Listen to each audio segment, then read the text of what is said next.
Mom. I wanted to jump on today. Sunday morning, really early, drinking my coffee. Mm.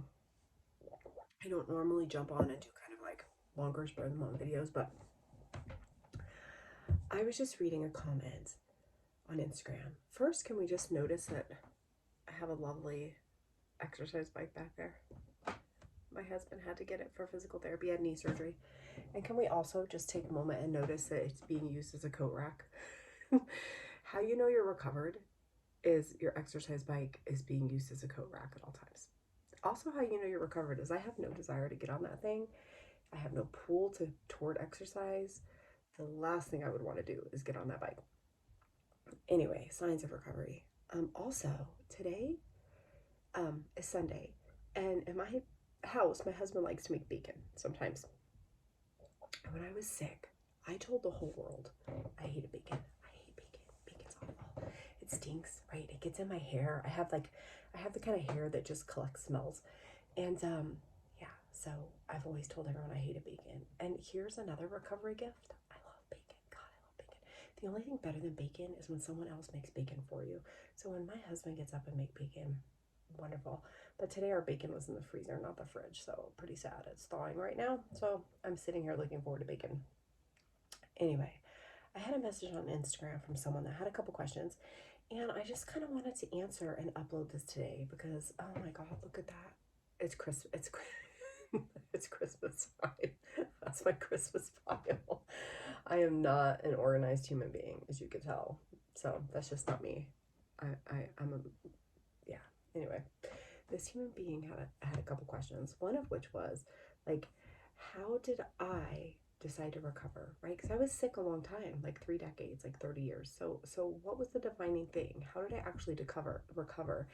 And how did I keep going when things got really shitty, tough, and scary? Okay, so a couple questions. And the first question, right? How did I actually finally get to the point of recovering after being sick for so long?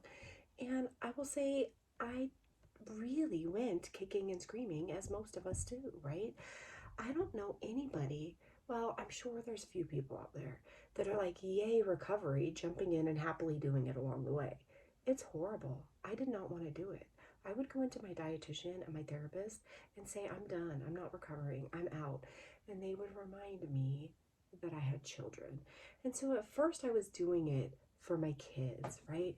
And when I really dig deep and think about what changed for me and the defining like thing that made me actually recover as opposed to living in quasi recovery or staying sick, it was when I really researched and discovered. Let me see if that. Oh, I don't know. It was when I actually found out why I had an eating disorder, what was going on in my body, the fact that it was genetic. That really made a big difference for me.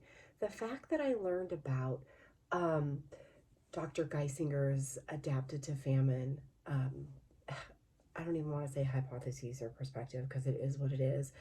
The fact that I learned about that and discovered that my brain was actually just going through this evolutionary adaptation to famine, that I went into energy deficit, I had a fall in leptin. All of these things happen in my body, a lot of which are on my pamphlet on my website that you can read about. And these things happen to us. These changes in our brain occur because of this evolutionary adaptation to famine. And these changes give us these three hallmark things that happen in anorexia, one of which is to hallucinate fat stores on our body. Another one is to stop and avoid feeding, right? And that's where we get all these fear foods and we're afraid of eating things and we start cutting out, whole food groups and fats and carbs and all these things are bad. There's reasons in your brain why you're doing that, okay? And also the fact that we start moving our body too much. There's brain chemicals in our brain, there's neurotransmitters and hormones that are making this happen. So the fact that I read about Dr. Geisinger's work and the fact that I learned why this was happening to me, it wasn't happening to me because of diet culture, you know? I'm sure that kept me in the cycle. I'm sure that didn't help, but that's not ultimately why this was happening to me, right? And once I learned the real why, it wasn't my mother. It wasn't the fact that I wanted to control things. I didn't have a controlling mother. Well, she was a little bit controlling, maybe. I don't know. But that's not what caused this. Once I learned about the real reasons behind my eating disorder, it became so much easier for me to want to find reasons to recover and to realize that I could change my brain chemistry and live a different way. And also learning that it was genetic. This is genetic. It's likely going to affect one of my kids. So if you have children, it's likely going to affect one of them. It just is. And so you recovering shows them how to recover if they get it. That's just how it works. I thought, if I don't recover, okay, but if my kid gets it and I don't recover, are they going to recover? Probably not. They're probably not. So by me recovering, I'm showing them a path to recovery. Okay, so that's kind of my why. Did I have a lot of moments? I had a moment in an airport when Lou threw a bagel at me because I wouldn't eat. I had a moment in a restaurant where I was literally blotting oil with a napkin off of broth because I was too afraid to eat broth. I mean, I had a lot of moments like that in front of my family. I had a moment in Olive Garden where I literally asked the waiter for a salad, just lettuce with mustard on it. And then I asked him for soup and I literally asked him just for the broth of the soup. I asked the waiter for the broth of the soup with nothing in it in front of my mother-in-law and my family. And after I asked him that, I turned and looked at them and saw their faces and they were horrified, right? But like I was also petrified. I couldn't get past the fear.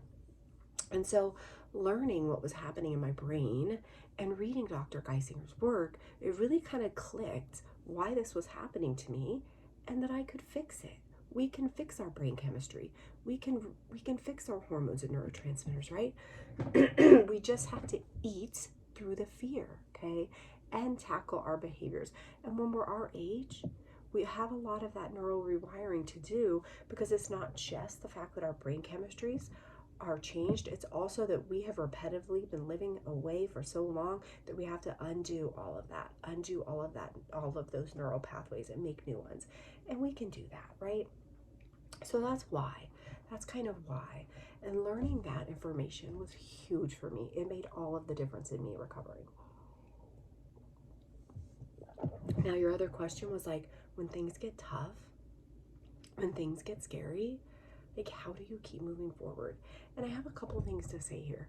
One is, I didn't always move forward in those times, but what I did do was hold steady, okay? So when things got really tough, like Christmas holiday came and I had to be around my triggering family, or I had already tackled a fear food and it got really, really terrifying, scary, and I was afraid I was gonna go back to behaviors. I didn't add another fear food, okay? I didn't try to stop a new behavior at that time during Christmas. I just tried to hold on. I stayed steady with my meal plan. I stayed steady with the behaviors that I had gotten rid of.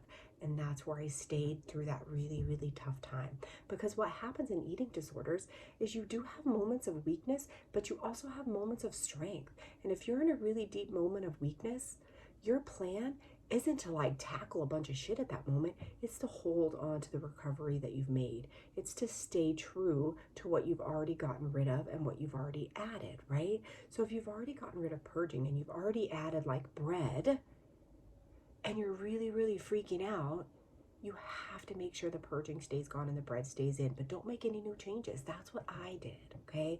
And then you'll find that you'll have another strong moment. And in that strong moment, you get rid of the scale. And you add fats, right?